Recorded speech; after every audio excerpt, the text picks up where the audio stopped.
9. Lucas 16, 19. Havia um homem rico que se vestia de púrpura e de linho fino e vivia no luxo todos os dias. Diante do seu portão fora deixado um mendigo chamado Lázaro, coberto de chagas. Este ansiava comer o que caía da mesa do rico. Até os cães vinham lamber suas feridas. Chegou o dia em que o mendigo morreu, e os anjos o levaram para junto de Abraão. O rico também morreu e foi sepultado. No Hades, onde estava sendo atormentado, ele olhou para cima e viu Abraão de longe, com Lázaro ao seu lado. Então chamou: Pai Abraão, tem misericórdia de mim. Manda que Lázaro molhe a ponta do dedo na água e refresque a minha língua, porque estou sofrendo muito neste fogo. Mas Abraão respondeu: Filho, lembre-se que durante a sua vida você recebeu coisas boas, enquanto que Lázaro recebeu coisas más. Agora, porém, ele está sendo consolado aqui e você está em sofrimento.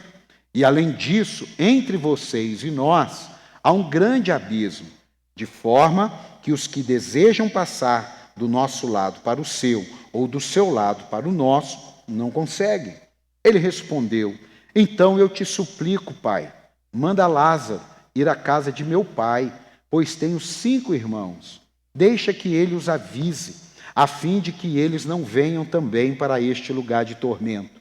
Abraão respondeu: Eles têm Moisés, os profetas, e os ouçam. Não, pai Abraão, disse ele, mas se alguém dentre os mortos fosse até eles, eles se arrependeriam. Abraão respondeu: Se não ouvem a Moisés e aos profetas, tampouco se deixarão convencer, ainda que ressuscite alguém dentre os mortos. Diga amém. Mas nós temos Jesus ressuscitado dentre os mortos. Nós temos. Eu quero lembrar você uma coisa que a gente vive tanto debaixo assim da conquistar, vamos vencer, vamos ter, vamos para cima, né? E vamos aprender, vamos desenvolver potencial e tal e tal. E às vezes a gente esquece o mais importante, que é a vida após a morte. A verdadeira vida abundante não é aqui nessa terra. Não é. Eu sinto trazer uma realidade para você que talvez você se esqueceu. A verdadeira vida abundante não é o carro que você tem aqui, não é a casa, não é o tamanho da igreja, não é o tamanho do ministério, a quantidade de seguidores, os likes. Essa não é a verdadeira vida abundante, porque essa passa. A verdadeira vida abundante é aquela que, quando nossos olhos se fecharem nessa terra, vão se abrir para uma nova terra e um novo céu. Essa é a verdadeira vida abundante. Agora, é claro, nós não vamos aqui viver uma vida de miséria, vestido de pano de saco, jogando cinza na cabeça. Amém? Nós vamos estudar, nós vamos trabalhar, nós vamos crescer, nós vamos fazer faculdade, nós vamos aprimorar, nós vamos reformar, nós vamos fazer muitas coisas enquanto estamos aqui. Mas, diga mas, não, falou fraquinho, diga mas. Nós não podemos esquecer que nós temos uma missão aqui, nós temos um projeto de Deus acima do nosso projeto. Quem está aqui? Quem está aqui? Escute isso. Eu quero lembrar que muitos estão se esquecendo que, como jovem, tem dentro de si uma ideia da imortalidade. O adulto tem dentro de si que tem planos a ser realizados, mas tudo isso não pode dirigir tua vida. Tudo isso não está acima do propósito eterno de Deus. Muitos se perdem na busca disso. Ele chega na igreja, cheio de Deus, entrega a vida a Cristo. Talvez você está aqui pela primeira vez, ou está até assistindo essa mensagem. Você está querendo algo mais, você sente um vazio na alma, você está buscando algo mais de Deus. Só que quando você preenche com Jesus, Jesus te empodera de tal maneira, Jesus te dá uma visão do futuro, Jesus manifesta o propósito na tua vida, e você sai para aquilo e tão alucinado, tão cheio de poder, que com o passar do tempo, as conquistas vão roubando de você a visão eterna.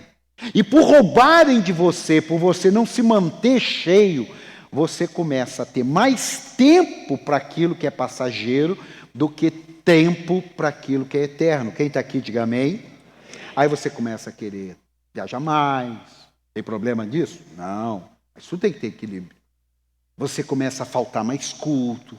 Tem problema faltar um culto? Claro que não. Mas isso tem que ter um equilíbrio.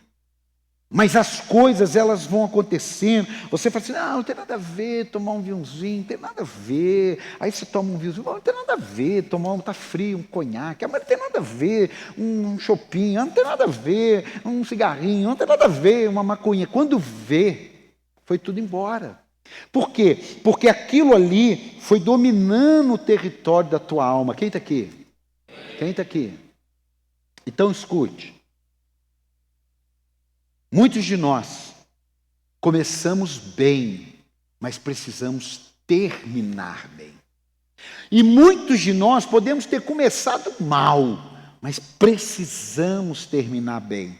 Mas o pior não é o que começou mal, nem o que começou bem. É o que terminou mal. E foi o caso aqui.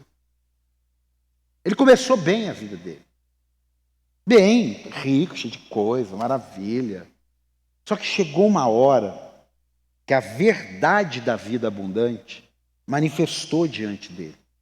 E essa verdade, ela não pode ser soterrada por conquistas. Ah, porque as pessoas não querem ouvir a verdade. Ah, porque as pessoas não querem ouvir falar sobre pecado. Ah, porque as pessoas não querem ouvir falar sobre isso. Ah, as pessoas querem mais motivação, mais afusão, mais negócio. Ah, eu sei, mas... E como é que vai ser nesse dia? Como é que vai ser nessa hora? Qual o coach que vai resolver esse problema? Qual a empresa que vai resolver esse problema? Qual o prazer da carne que vai resolver esse problema? Qual a enfermidade que vai resolver esse problema? Nenhuma dessas coisas. Que vai resolver a questão da nossa vida eterna não é quem está do teu lado, não é o apóstolo, não é o pastor, não é teu líder. É aquilo que nós construímos em Cristo nesta vida. Diga amém e dá um aplauso a Jesus por isso. Isso é o Evangelho. Olha só. Lucas 12, 15. Lucas 12, 15. Olha para você ver. Então lhes diz, cuidado. Jesus falando. Então lhes diz, cuidado.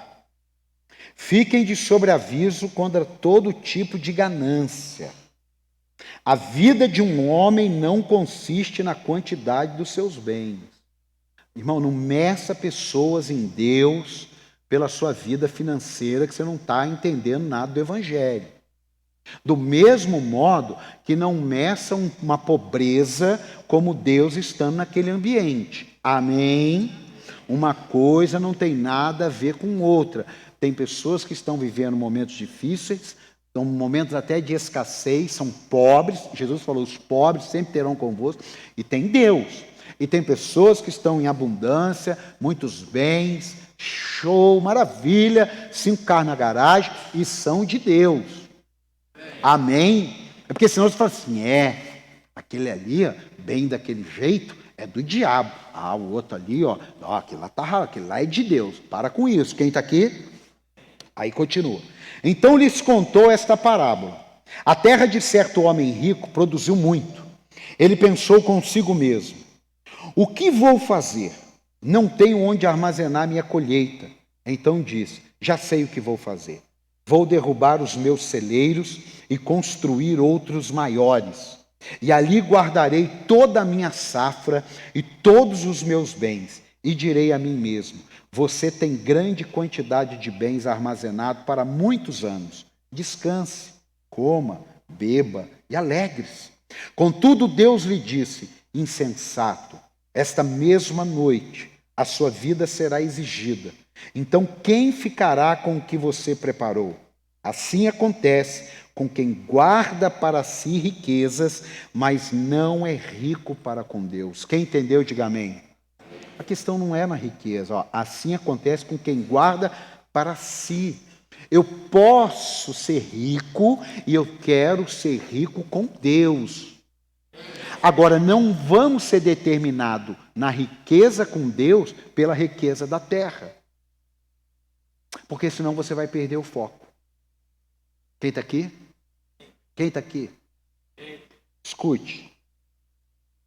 Tem um pastor que viveu entre 1572, nasceu em 1572 e morreu em 1630. É conhecido, ele é poeta, ele é pastor e ele é pregador. Chama John Donne.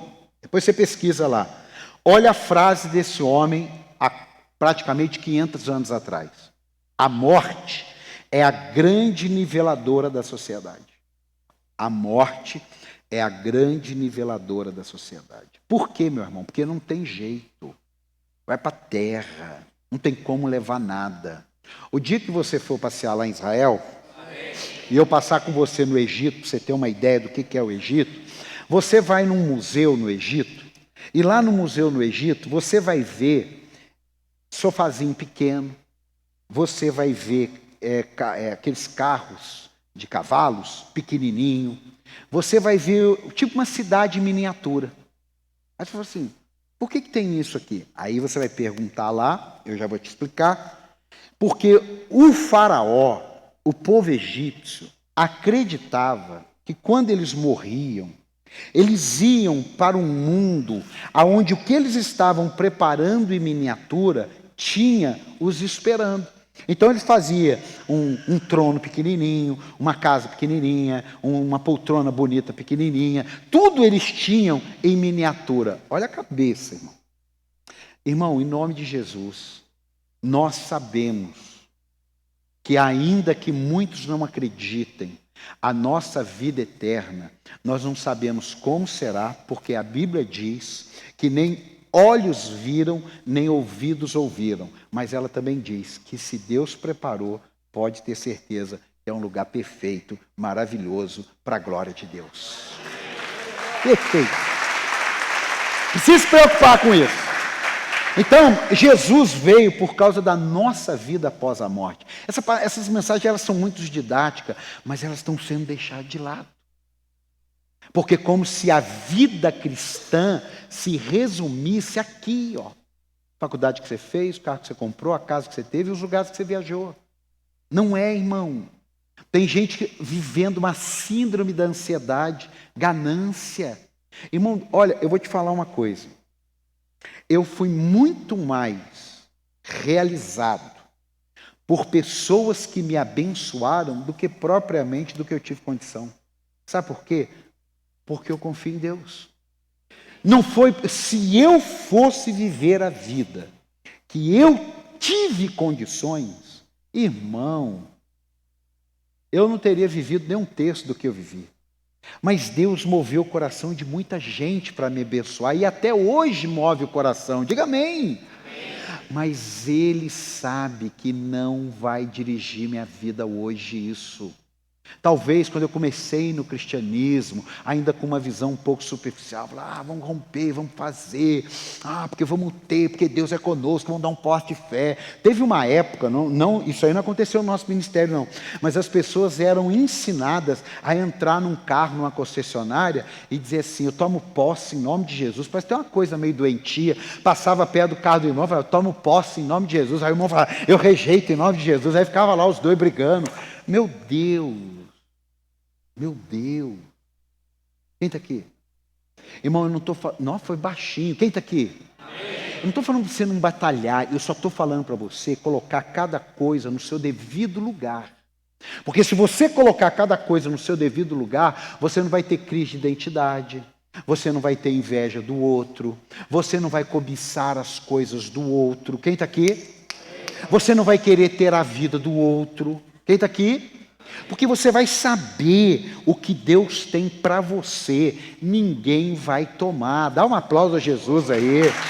Não vai. Escute. Aqui em Cruzeiro, são 77 mil habitantes, segundo o IBGE. Se for verdade que os 30% do país evangélico for aqui, Nós estamos falando aí de 20 mil pessoas. E os 57? Se Jesus voltar agora, vou terminar o culto, 20 horas, quando eu der a bênção apostólica, Jesus volta. Se 30% são cristãos, 57 ficou. 57 mil. Lá em São José, são 729 mil habitantes. Se for 30%, tem 500 mil. 500 mil pessoas ficaram. Fale para quem está do seu lado, a gente tem muito trabalho. Não, você vai dizer com fé, a gente tem muito trabalho. Porque a impressão que dá é que alguém que vai fazer esse trabalho. Irmão, em nome de Jesus, o cara estava pedindo pelo amor de Deus para enviar alguém para ir lá. E eu e você não estamos lá mortos, nós estamos vivos em Cristo Jesus. Então nós vamos lá anunciar, dá um aplauso aí, nós vamos lá, ué. Ó, fique de pé aí, fique de pé, abre suas mãos aí, fique de pé, abre suas mãos, acabou não. Diga assim, eu profetizo sobre a minha vida, eu vou libertar esses 50 mil, em nome de Jesus. Dá um aplauso aí. Pode sentar. Até eu vou, só para fazer uma propaganda aqui. Lucas, cadê o Gils? Fique de pé, Gils, cadê o Jefferson?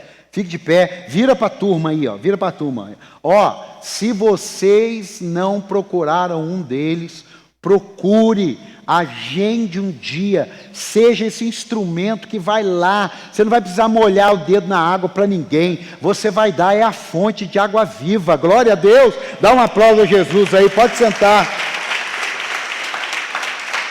Agora eu quero te ensinar alguns princípios. Número 1, sua vida pós-morte será definida antes da morte. A sua vida pós-morte será definida antes da morte.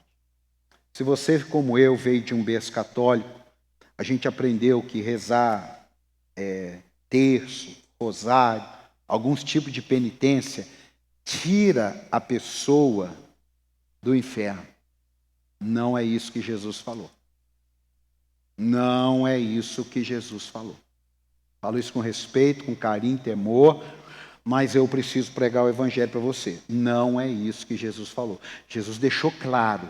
É o que nós decidimos com a nossa vida aqui que vai determinar a nossa vida eterna. Lá já era. Segue-se o juízo, há um abismo. Quem disse isso foi Jesus. Nem daqui vai para lá, nem de lá vai para cá. Diga amém. Eu acho que isso é mais do que suficiente para a gente se mobilizar em alguns aspectos, sim ou não? Sim ou não? Sim.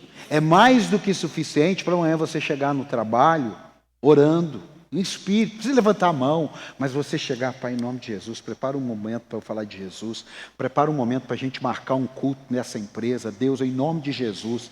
Você vai ver que quando você age em direção a conquistar vidas, o Deus que você serve age em sua direção, abrindo portas e te abençoando. Porque o problema dele não é abençoar a gente. Ai, estou com uma dificuldade, tem tanta gente para abençoar. Não. O problema dele é o que ele diz para os discípulos. Falou, a seara é grande, mas os ceifeiros são poucos.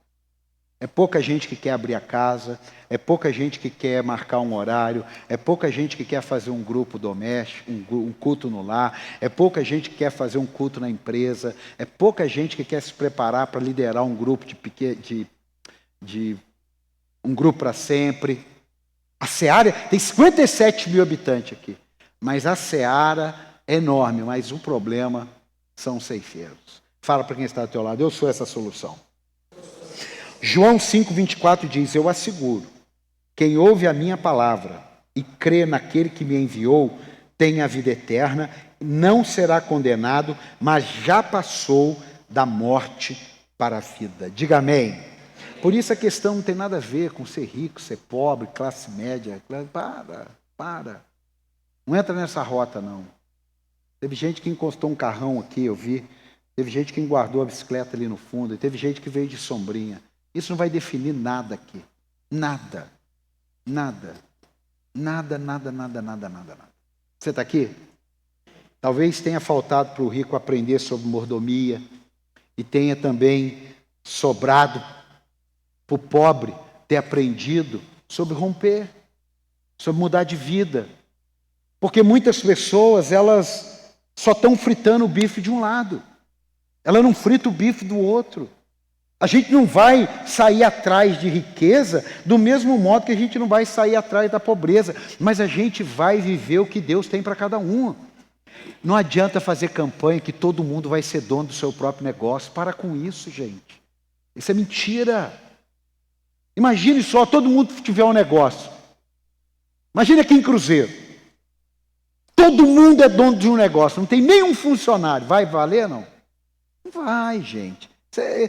Não é tão simples. Quantas pessoas saem da fábrica, pega lá a indenização de 20 anos, fala assim, eu vou montar um negócio, acaba com o dinheiro, entra na ruína, entra na miséria, porque não é simples assim. Do mesmo modo que quem começa pequeno, não significa que vai ser pequeno a vida inteira. Quem está aqui? Esses dias eu estava conversando com um empresário, 10 anos atrás, quando eu saí das vendas, ele tinha um mercadinho pequeno. Aí eu encontrei com ele, o cara está monstro, irmão. Já está indo para a segunda loja, big loja.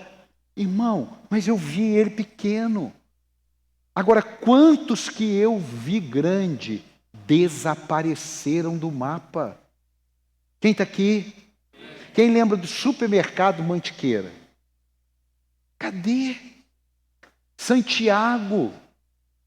Irmão, Jesus está mostrando para a gente nesse texto, não seja definido por 100 anos, mas faça as escolhas nele pelos seus 100 anos nessa terra. Dá um aplauso a ele.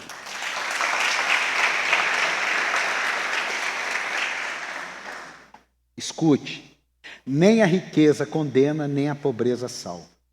Tudo sem Deus é nada e nada com Deus é tudo. Você crê nisso?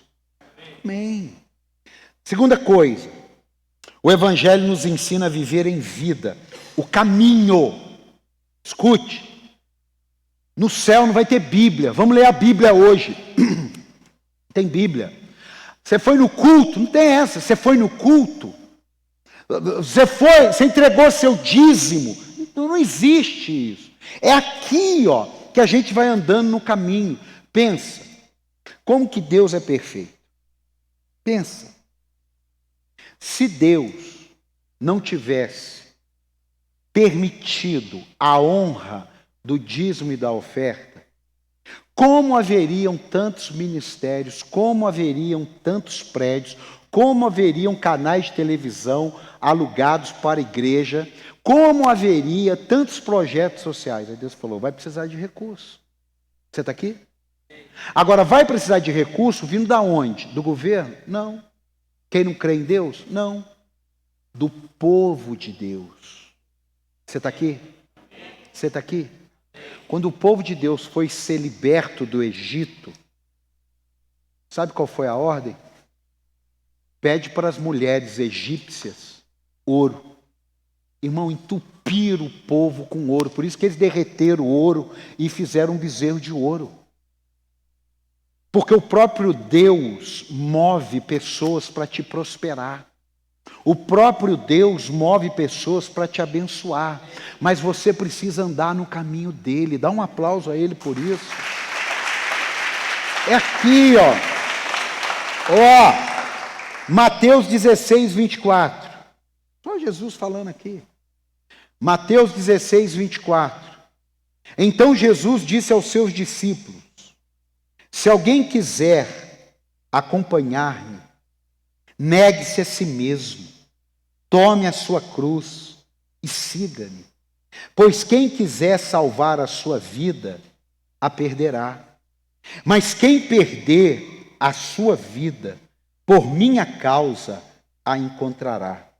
Pois que adiantará ao homem ganhar o mundo inteiro e perder a sua alma? Ou o que o homem poderá dar em troca de sua alma? É Bíblia, irmão. Irmão, nós estamos aí nesses 120 dias focado nesses versículos.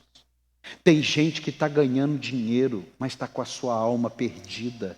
Tem gente que está entrando na faculdade, mas está com a sua alma perdida.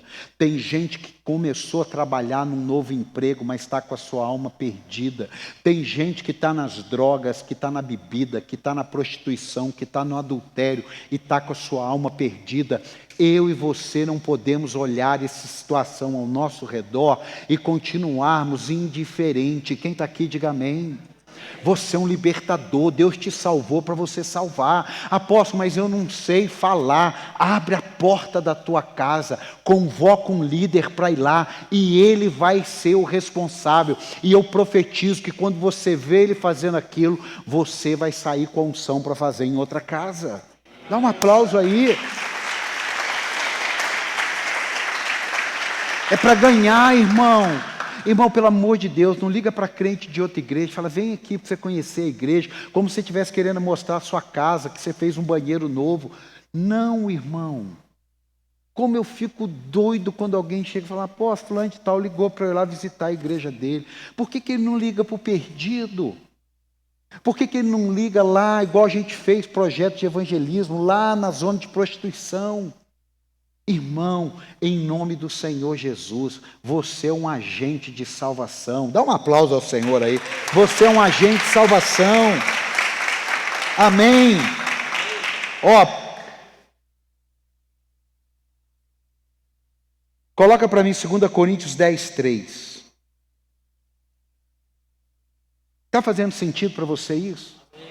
Apóstolo, mas eu estava querendo hoje ouvir uma mensagem de poder. Irmão, Jesus morreu na cruz por causa disso tudo que eu estou pregando aqui, irmão.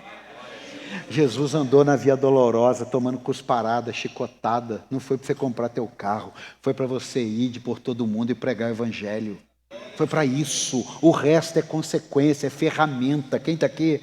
2 Coríntios 10, 3. Porque embora nós vivamos no mundo, não lutamos como o mundo luta. Pois as armas que usamos na nossa luta não são do mundo. Ao contrário, elas têm o poder de Deus para destruir fortalezas. Com elas nós podemos destruir os argumentos falsos e toda arrogância que se levanta contra o conhecimento de Deus. Tradução da Ferreira de Almeida, sofismas, que são mentiras com uma roupa de verdade. Podemos destruir os argumentos falsos e toda arrogância que se levanta contra o conhecimento de Deus. Como se faz a um inimigo, fazemos refém a todo pensamento e o obrigamos a obedecer a Cristo. Se você vencer a batalha aqui, você venceu todas as batalhas fora de você. Esses dias um amigo disse, Paulo, sabe qual é o seu pior adversário? Aí eu falei uns dois lá, ele falou, não, é você mesmo. Eu falei, é verdade. Porque aqui dentro é Deus, você e o inimigo. Aqui dentro é Deus, você e o inimigo. Ele não está nem aí para o seu braço, para o seu dedo, não está nem aí. Ele quer aqui, ó. Ele quer é aqui, ó. Porque ele sabe, é difícil mesmo. Ele está vencendo. Isso aí é para muita gente, mas não é o teu caso. Ele está vencendo.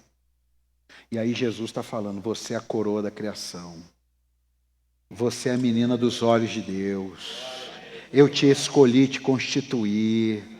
E o diabo está, não, você não merece. Olha o que você já fez, olha como você era. Quem está aqui? Escute, Tiago 1,12. Feliz é o homem que persevera na provação, porque depois de aprovado receberá a coroa da vida, que Deus prometeu aos que o amam. Aí, apóstolo, é só amar Jesus. É claro que é só amar, só que você não esquece que aquele que ama obedece. Aquele que ama cumpre. Você não esquecendo isso, está tudo certo, é só amar. Quando esse for tentado, jamais deverá dizer, estou sendo tentado por Deus. Pois Deus não pode ser tentado pelo mal, e a ninguém tenta. Cada um, porém, é tentado pelo próprio mau desejo, sendo por este arrastado e seduzido. Então, esse desejo, tendo concebido, dá à luz o pecado, e o pecado, após ser consumado, gera morte. Poxa, apóstolo, mas eu estou vivendo no pecado. Mas então, tome uma decisão. Entrega a sua vida a Cristo. Fala, o que deu? Vai doer na carne? É claro que vai doer na carne. Você está 10 anos no pecado, 15 anos no pecado, 20 anos no pecado. Você acha que a sua carne vai aceitar gentilmente? Não vai. Não vai. Eu me lembro de quando eu já estava fora dos caminhos tortos, mas quando eu me converti, não foram muitas vezes, mas umas 3, 4 vezes, os primeiros 2 anos de convertido, olha para você ver, eu sonhava que eu estava usando droga e acordava chorando. Já fazia anos que isso aí não fazia parte da minha vida. Teve um dia que eu acordei em prantos, com a minha mulher me acordando. Eu estava chorando, sabe por quê? Eu estava sentindo o cheiro de éter. Quem já se envolveu com droga sabe. Eu chorando e minha mulher, Paulo, o que que houve? Paulo, o que que houve? Quando eu acordei foi um alívio, porque eu pensei que eu tinha saído do caminho e eu estava me envolvendo de novo no lixo. Olha para você ver aonde isso, na mente. Depois desses 2 primeiros anos, umas 3, 4 vezes, nunca mais, nunca mais. Por quê? Porque eu estou preso em Deus. E não porque Ele me prendeu, porque eu decidi ficar preso. Dá um aplauso aí. Escute. C.S. Lewis, tem um Instagram dele aí. C.S. Lewis diz, o caminho mais seguro para o inferno é gradual, declive suave, macio debaixo dos pés, sem curvas fechadas, sem marcos nem placa. Parece que está tudo indo tão bem. Ah, mas eu não faço isso e está tudo indo tão bem. No início, sim. É verdade. Eu tenho que concordar, ué. Você, apóstolo, mas eu estou há 2 meses sem ir na igreja, tem tanta coisa indo bem na minha vida, eu acredito. Apóstolo, já tem 3 meses que eu não entrego meu dízimo e eu estou prosperando, estou ganhando dinheiro, eu acredito. Só que isso não subsiste. Isso não se sustenta. Isso é mentira. Isso é Satanás segurando tudo para você se afundar cada vez mais. Ah, mas olha, escute, teve gente, eu conheço, teve gente que, para não obedecer a Deus, fazia um monte de coisa social, ajudava na igreja. 15 anos depois, caiu a máscara. 15 anos depois, desmoronou tudo. Eu não estou falando 15 meses, estou falando 15 anos. 15 anos. Mas como que você sabe que é 15 anos? Porque a pessoa confessou. Infelizmente, ela não tomou uma posição, mas ela confessou. Faz 15 anos que eu finjo estar na igreja. Faz 15 anos que eu finjo andar com Jesus. Porque faz 15 anos que eu faço isso, mas domingo estou na igreja e quando posso, no meio de semana, estou na igreja. Ela confessou. Não é uma coisa que eu estou inventando. Mas ela não conseguiu vencer. Está fora dos caminhos. Se Jesus voltar hoje, eu não sei, eu não estou aqui para julgar ninguém, mas eu não sei. Por isso que é complicado você fazer um velório de quem não serve a Deus. Pensa nisso. É muito complicado. E o que as pessoas, quando chega um pastor, um líder cristão, um evangélico genuíno, ele chega, a pessoa fala assim, será que minha mãe foi para o céu? Como que você vai responder? Como que você vai responder isso para uma alma aflita? Será que o meu tio, pastor, foi para o céu? Eu não estou aqui para responder isso, eu estou aqui para orar por aqueles que ficaram. Eu não estou aqui para responder. Mas o que o senhor acha? Não, eu não estou aqui para responder isso. Mas como é diferente quando você vai fazer um velório de uma pessoa que anda com Deus e que você pode ficar na frente do caixão e dizer, hoje ele está vendo Jesus como verdadeiramente é, um dia todos nós o veremos, a saudade vai ficar, mas ele está melhor que nós. É isso. É isso. Já dei a dica, né? Não pergunta para nós isso não. Cristo já fez tudo que precisava fazer para a gente. a gente só precisa continuar o que ele fez. Amém? A parte mais difícil, ou melhor, a parte impossível ao homem, ele fez. A possível a nós é com a gente. Quem está aqui? Quem está aqui? Ó, se você, C.S. Lewis, se você estiver procurando uma religião confortável, eu não lhe indicaria o Evangelho. Eu vou repetir. Aí você fala assim, meu Deus, eu trouxe um amigo meu hoje, logo hoje você vai ler essa frase? É. Porque essa frase vai preparar ele para a vida dele. Essa frase vai preparar ele para não desistir quando o dia estiver nublado. Quando aquele dia mau que Jesus falou acontecer, ele sabe. Se você estiver procurando uma religião confortável, eu não lhe indicaria o Evangelho. Quem entendeu, diga glória a Deus. Eu termino aqui. Apóstolo, o que eu faço se eu estou no caminho errado? Apóstolo, o que eu faço se eu não estou despertado a ganhar uma alma? Eu não estou despertado a abrir minha casa. Eu não estou despertado a mudar minha agenda. Eu já estou quase desistindo de vir domingo. Eu já estou quase assim, vindo mais na ceia. Porque eu estou com tanta coisa enroscada. Sabe o que eu descobri? Escute.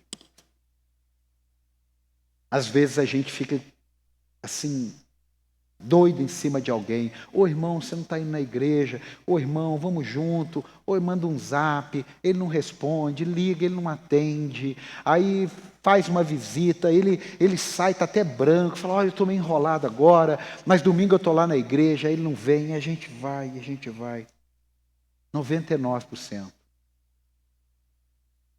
Ou ele esfriou, ou ele está tomado do pecado.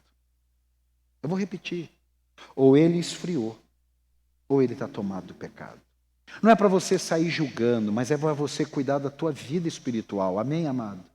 Não é para você fazer conta assim, fulano não estou vendo, Beltrano não estou vendo, Ciclano não estou vendo. Não, é para você falar assim, eu não vou entrar nessa. Você está entendendo a diferença? Não é para você fazer julgamento, porque a Bíblia diz que do jeito que você julga, você vai ser julgado.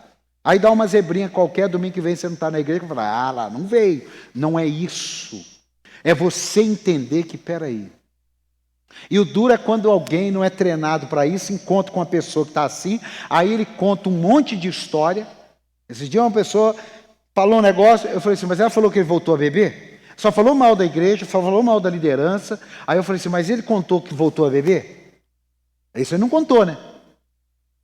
Por quê? Porque a gente é tendencioso a fugir da autorresponsabilidade. Evangelho é autorresponsabilidade. Você está chegando aqui hoje, alguém trouxe você, fala, vamos lá ouvir uma palavra, olha aí sobre a eternidade. Talvez você nunca ouviu isso em nenhum outro lugar. Sobre a questão dos 100 anos que vão passar e o restante. O que vai ser deles?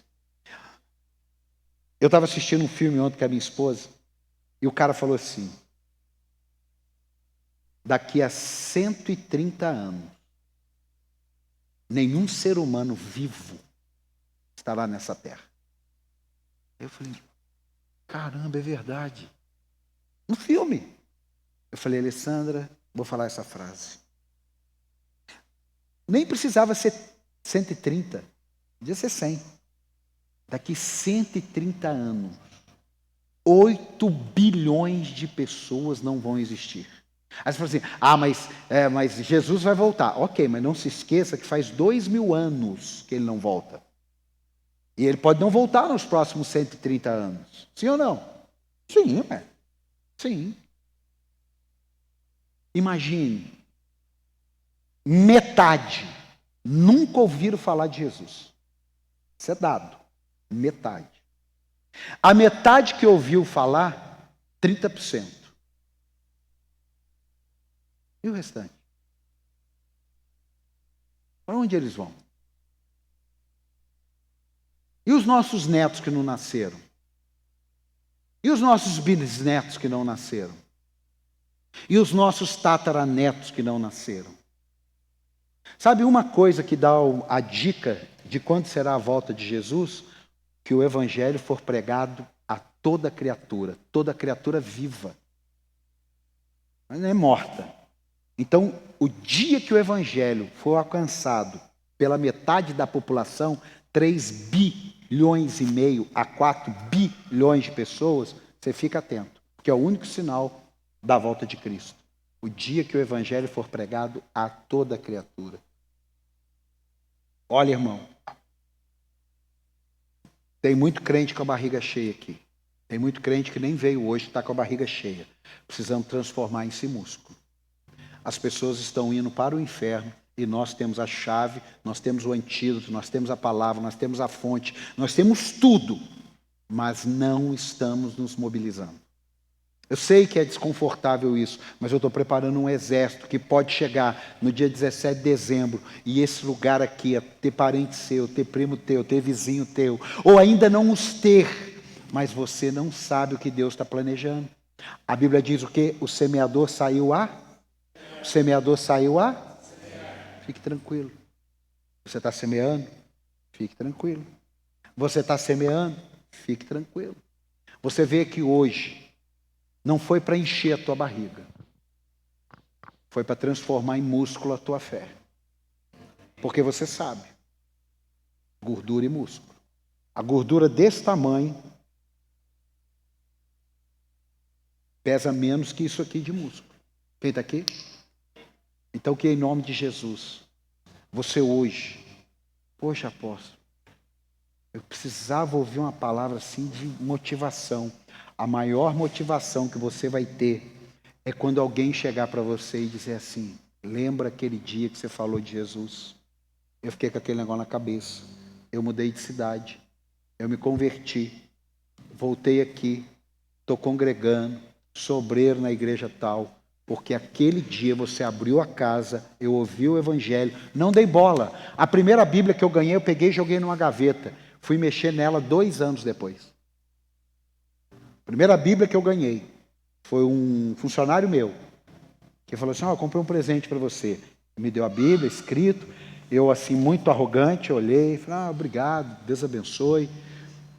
Isso é muito bom. Eu cheguei em casa, abri uma gaveta e coloquei ela lá. Nunca peguei para ler. Estava lá. Quando eu me converti, eu voltei lá, voltei nele, fui na casa dele, e aquele casal que me deu a Bíblia, que era meu funcionário, foi o primeiro casal que eu chamei para a nossa igreja para começar o ministério.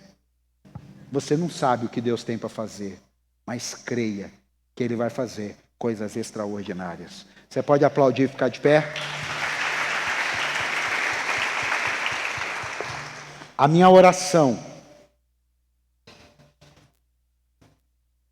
é que você hoje saia daqui. Espera aí. Eu preciso fazer alguma coisa. Espera aí. Eu não posso ouvir isso e achar que está tudo normal. Eu não posso ouvir isso e ficar do mesmo jeito. Não, espera aí. Eu tenho 2 amigos que não conhecem Jesus. Eu tenho 2 amigos para pagar um cachorro quente para ele na minha casa. Eu tenho 2 amigos para fazer um cafezinho, um pão de queijo. Pelo amor de Deus, não. Eu tenho 2 amigos para isso. Minha casa é 2 cômodos, mas tem uma mesa que cabe 3 pessoas. Eu fico de pé, o líder fica de pé, e 3 amigos meus sentam.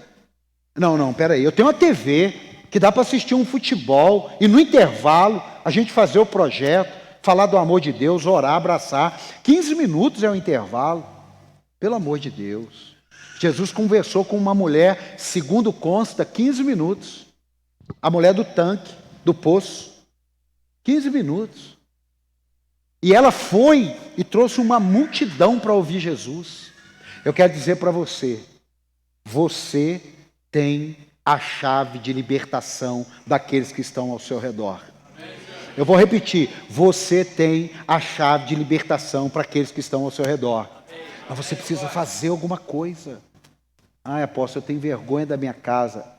Deixa eu te falar uma coisa.